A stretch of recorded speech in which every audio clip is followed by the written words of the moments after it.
শোনেন, আমার recently breakup হয়েছে। 2 বছরের একটা রিলেশনশিপ ছিল। 2 বছরও যেহেতু একটা মানুষকে আমি চিনতে পারি নাই, সেখানে 2 দিনের পরিচয়ে বিয়ে করাটা আমার পক্ষে সম্ভব না। আপনি নিচে গিয়ে বলবেন এই বিয়েটা করতে পারবেন না। বিয়েটা আমি করতে পারবো না। চাকরির ইন্টারভিউ তো একটার পর একটা দিয়েই যাচ্ছিস, চাকরি তো আর হচ্ছে। আর তাছাড়া আমরা চাচ্ছিও না যে তুই চাকরি করিস। রোহান ছেলেটা ভালো, আর আমরা জানি তোর শিখিয়ে দেওয়া কথাটাই ও বলছে। এই আপনি? জি, একটা ইন্টারভিউ ছিল। এটা আপনার অফিস? বিজনেস রিলেটেড কাজে আসছি। আপনি ইন্টারভিউ কেমন হলো? তেমন একটা ভালো হয় নাই। 5টা প্রশ্ন জিজ্ঞেস করেছিল, সেখান থেকে মাত্র 3টা প্রশ্নের উত্তর দিতে পেরেছি।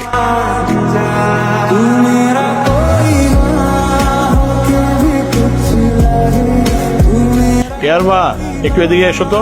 এটা রোহান না? হ্যাঁ, তার মানে ওদের মধ্যে যোগাযোগ আছে, আর সেটা হলেও কিন্তু খুব ভালো হয়, তাই না? আমারও তাই মনে হয়।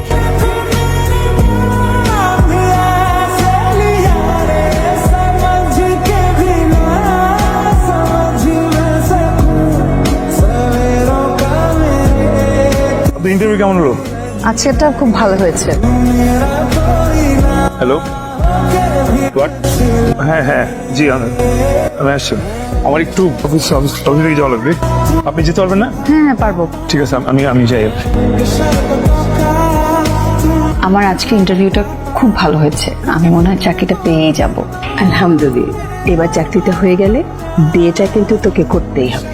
রোহানের সাথে না তোকে খুব খুব মানায়, সেটা কি তুই জানিস?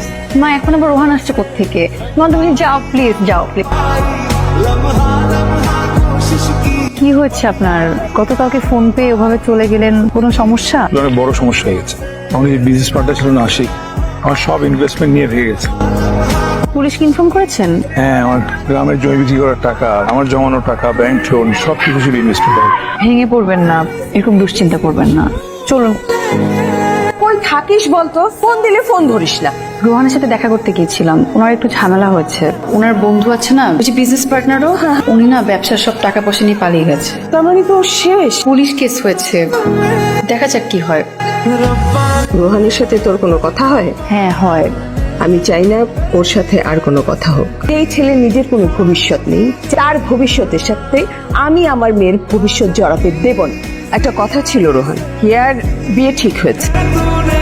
এই সময় কিয়ার সাথে তোমার দেখা করা, কথা বলা, এটা একটু কমিয়ে দেওয়া দরকার। ওর শ্বশুর বাড়ির লোকজন জানতে পারলে এই ব্যাপারটা খুব একটা ভালো কিছু হবে না। আমি আসি।